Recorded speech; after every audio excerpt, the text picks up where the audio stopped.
right, so for this next unit in American Studies, we're still asking the big question, what does it mean to be an American? But we're going to move on from the era of the Founding Fathers. We're going to skip ahead to the late 1800s and early 1900s during a period of time where a lot of cultural upheaval was happening. We're going to look at the period of immigration. So we've got a whole new group of people coming in answering that question, what does it mean to be an American? And also great innovation. And so you start to see American industrial might be built up during this age. Author Mark Twain called this age the Gilded Age.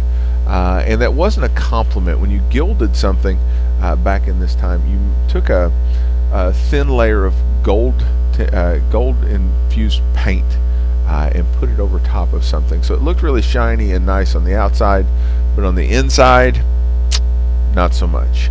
And so that was Mark Twain's views on the period. I'm going to split these visuals up into several different categories for you as we go through.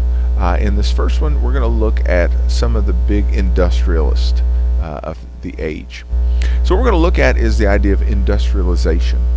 Industrialization is the growth of factories. What has happened as the United States has moved past the Civil War is we're going to move from what is called an agrarian economy, which is where people are making their money primarily on farms, and that's kind of the basis for the whole economy is the farming economy, to an industrial economy. So we're going to shift from growing things to making things.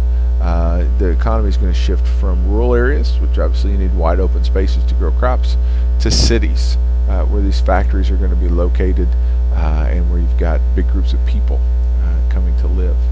This is going to be one of the draws for folks immigrating into the United States, was an opportunity to work in some of these places to be able to build a better life for yourself.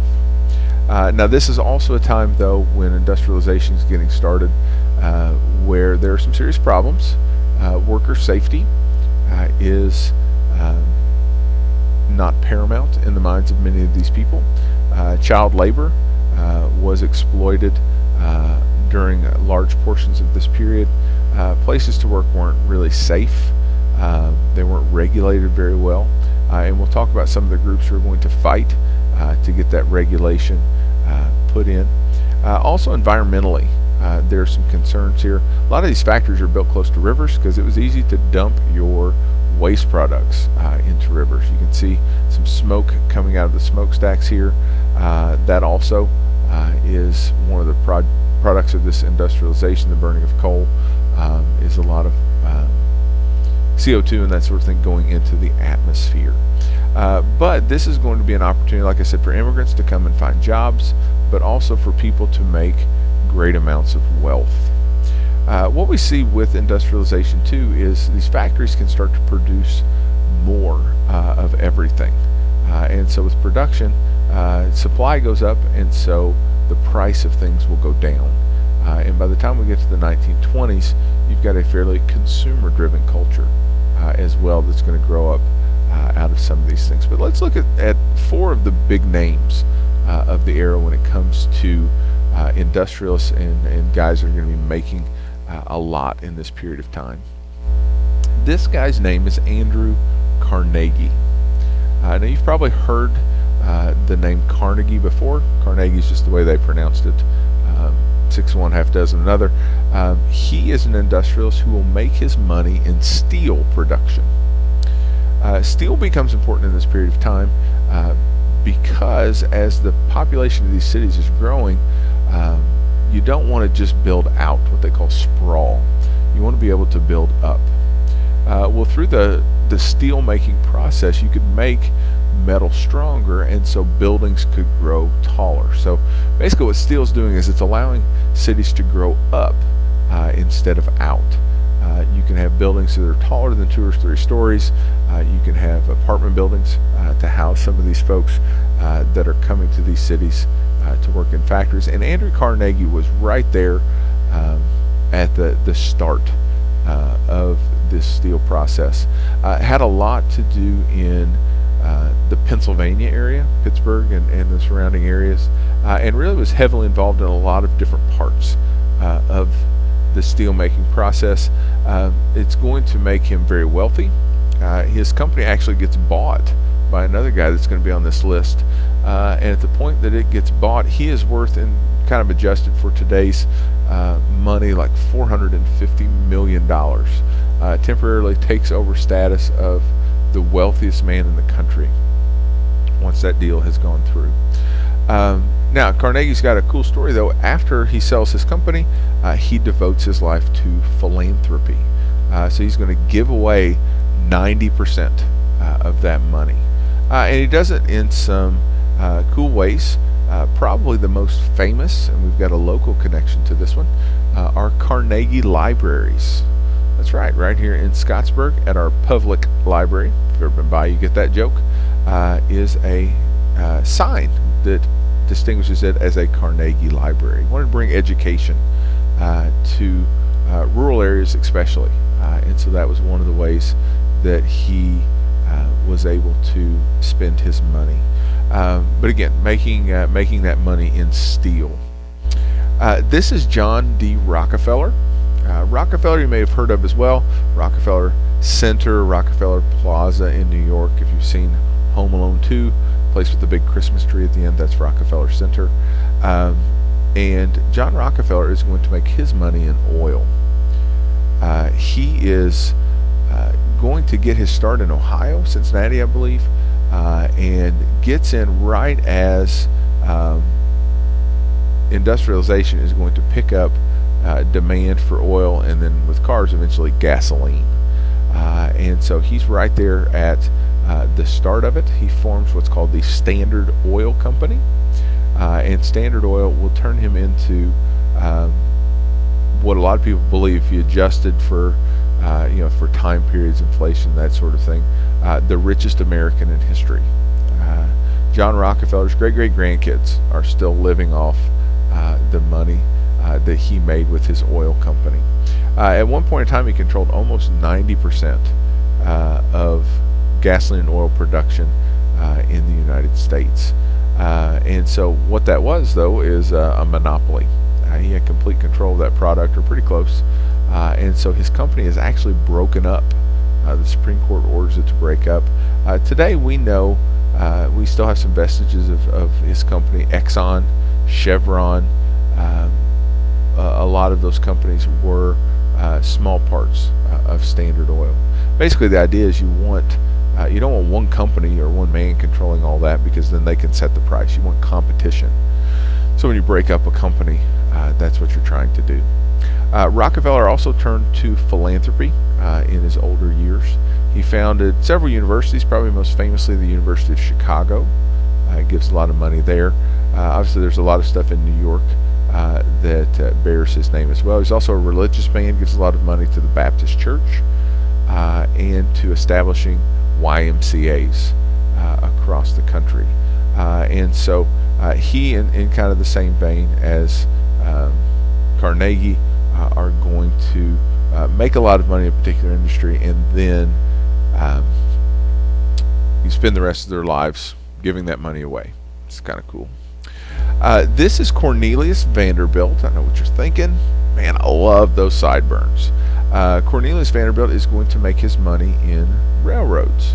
As production ramps up around the country, the railroad is going to become a more and more important part of American society.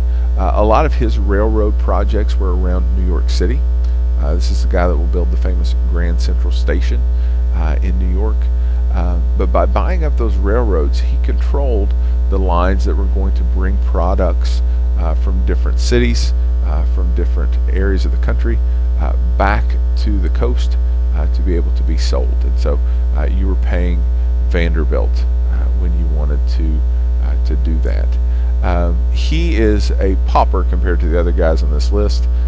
When he died, he was only worth like $118 million or something like that. I mean, I don't know how he showed his face out in public with that kind of money. He did give the initial money to found Vanderbilt University. Those of my listeners who are UK fans will know that you beat up on Vanderbilt once a year in football and twice a year in basketball. It's part of the SEC, but it's located in Nashville. Probably the most famous thing that happens with his money is his grandson is going to, in Asheville, North Carolina, build the largest private home in the United States, and it is called the Biltmore. If you ever get a chance, it's down by Asheville, North Carolina. I've been a couple of times. It is a fabulous place to go and visit. Just the design, the opulence of the place gives you just a hint of how much money the Vanderbilt family had. So that was his grandson, not him, that did that. But a lot of that coming, like I said, from the railroads. The last of our industrialists is this man. This man's name's J.P. Morgan. If you've heard that before, J.P. Morgan was a financier. He ran a bank. And so today J.P. Morgan Chase is a very popular bank still across the United States. And basically what J.P. Morgan did is he bought up small companies and turned them into big companies. This guy had enough money that he actually was the guy that bought Carnegie's steel company as he was putting together a company that would become known as U.S. Steel. He did the same thing with appliances and founded the company of GE, or General Electric. And he is, so he's not necessarily producing anything, but he's bringing these companies together and in conglomerates, right? Bringing them together. And he basically would buy a company, get rid of the stuff that he didn't need, and take the most productive parts and turn it towards the purposes for which he needed it. Probably most famously, J.P. Morgan, he was very wealthy too. In 1907, there's actually a financial crisis in the United States, and J.P. Morgan actually gets a bunch of his buddies together, a bunch of these wealthy fellows, and they actually bail out the United States government. So if you've got enough money to help the government through a rough time, you've got a lot of money. He also went to work giving away that money as he got down in his later years. When he died, there's an apocryphal story that when he died, he was worth something like $50 million. And John Rockefeller was supposed to have been quoted as saying, "And to think, I thought he was a rich man." And so gives you an idea about just the kind of wealth and opulence these guys were used to. They played an important part in the creation of the United States in the transition through industrialization, and I think you can see the part each one's going to play. What I'm going to encourage you to do is seek out maybe an online encyclopedia page or two, even Wikipedia or something like that, and read a little bit more about these guys. As we do these visuals in class, there may be things that I add to them, because we'll see these several times before we end up doing the Coke test. But I would encourage you just maybe to read a little bit more about them. There's a really cool story about J.P. Morgan's nose in this picture that you may be able to find and check out. But basically what you need to know are who these guys are.